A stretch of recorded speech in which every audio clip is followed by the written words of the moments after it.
In this video, I'm going to be showing you how to do a microdermabrasion treatment. The first small segment will be to demonstrate your methods and techniques at the state board. The second one will be more client orientated. But knowing that your tools should have been disinfected prior to being put away, even though that should have been done, we all know that it may not have been done.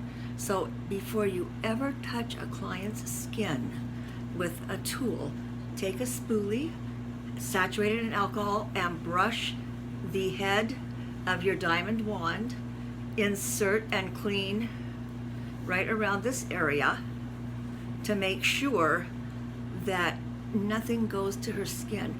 You're scratching skin off. There can be no bacteria on the head of this tool at all. Now, holding the skin taut on a mannequin head is a lot different than holding the skin taut on real skin. I want to show you taut on my cheek because when I'm holding my skin like this, as you can see under here, my skin isn't touching my finger, so it's not taut. I have to keep my tool between the ends of my fingers so the examiner can see taut. So I'll put the skin, my fingers together, I'll spread them open and use the tool going in a insertion to origin direction. Now on a mannequin head, of course, you don't see taut. The examiner isn't going to be able to see taut either. So it has to be a specific technique that you use that lets her know that you're taut. Now the state board doesn't care whether you start in the center of the forehead, whether you start at the end. That's not a graded factor. What is graded is that you hold the skin taut. And the only way for me to demonstrate that is if I'm starting in the center to put my fingers together and then separate them to demonstrate taut. And then I'm going to go work between my fingers. And of course, I'm not going to have my hand over my client's nose. Having nose breathing is something that she might like to do. So I'm going to turn around, secure the skin, separate out until my fingers reach the eyebrow, and then I'm going to work vertically, actually horizontally. My fingers are going to be sliding vertical, but my tool's going horizontal. Then I'm going to put my finger where the hair of the brow begins and the arch, put them together, slide them apart to indicate taut, and then with your tool and your fingers moving up, keep it taut. Then I'm going to put my finger on the arch of the brow to the end of the brow, put them together, pull it apart, and slide always toward the temple area. And this is my horizontal stroke. On the other side, my finger's going to go on the hair where the eyebrow begins. Fingers together, pull them apart to the arch, sliding your tool toward the temple, working your way to the hairline. Then my index finger is going to go on the arch. My fingers are going to go together. I'm going to pull my middle finger to the end of the brow for taut, and then I'm going to do, but always my stroke is toward the temple. Okay, now for my verticals, I'm just going to start right here, skin of brow, the hair brow, pulling up to the hairline, and I'm going to work my way vertically across here. When I get to the arch, I'm going to separate my fingers to indicate taut. When I get to the arch, separate your fingers, slide, and come into the brow and come across the center of the forehead. And when I get to the arch or the hair of brow here, separate for taut and make sure that you're staying between your fingers where your finger, approximately where your fingernail is. Because remember, I'm not making contact right here. So I need to make sure that she sees taut.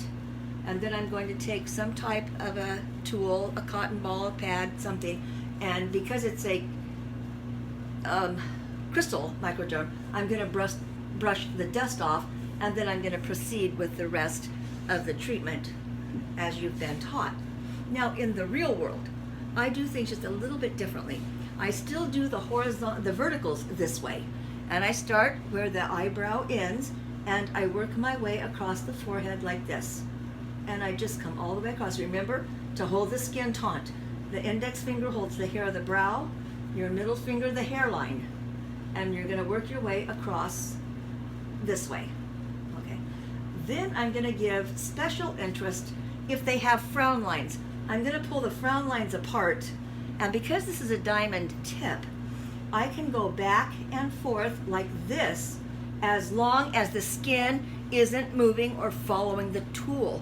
I have to ensure that I have the skin tight enough, and if they have really deep verticals, I may just open the vertical and do it like a pencil to an eraser.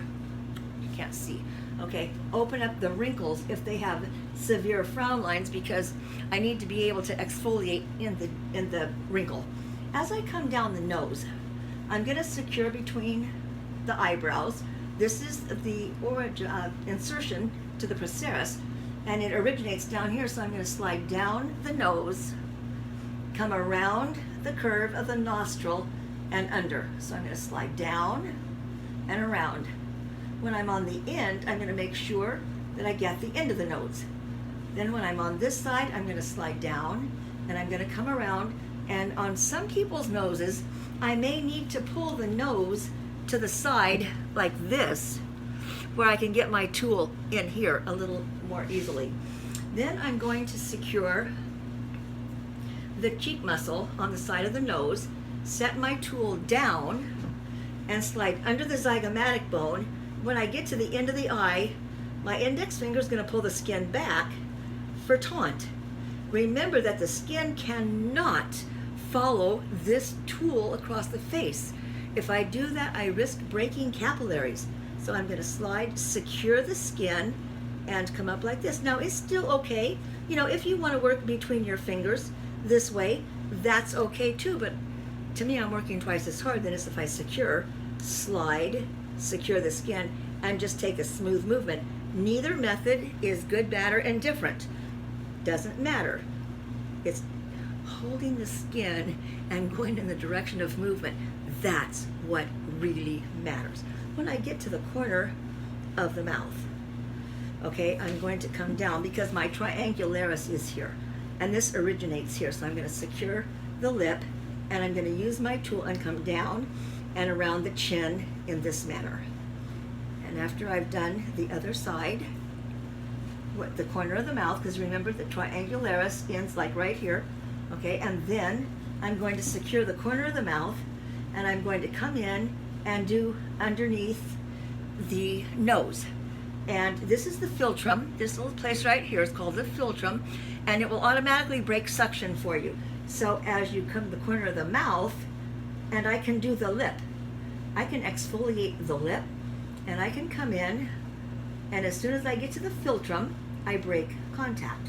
I can come to the lower lip, okay, and remember I'm going from corner to center, okay, and then I'm going to secure here, and I'm going to come in from corner to center as I do under her nose and the upper lip area.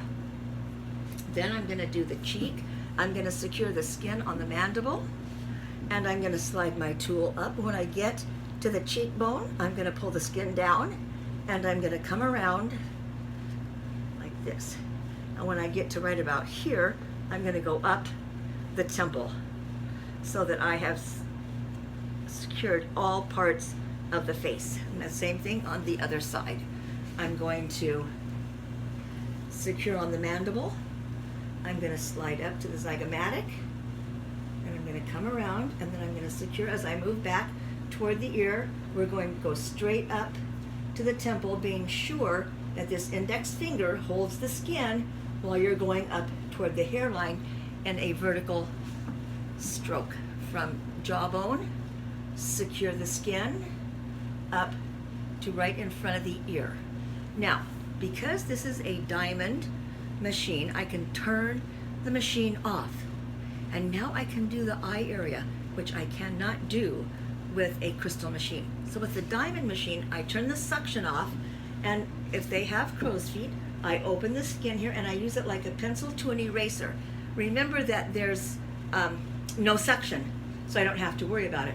I can hold the skin at the corner of the eye, and I can exfoliate under the eyebrow because it's a diamond wand.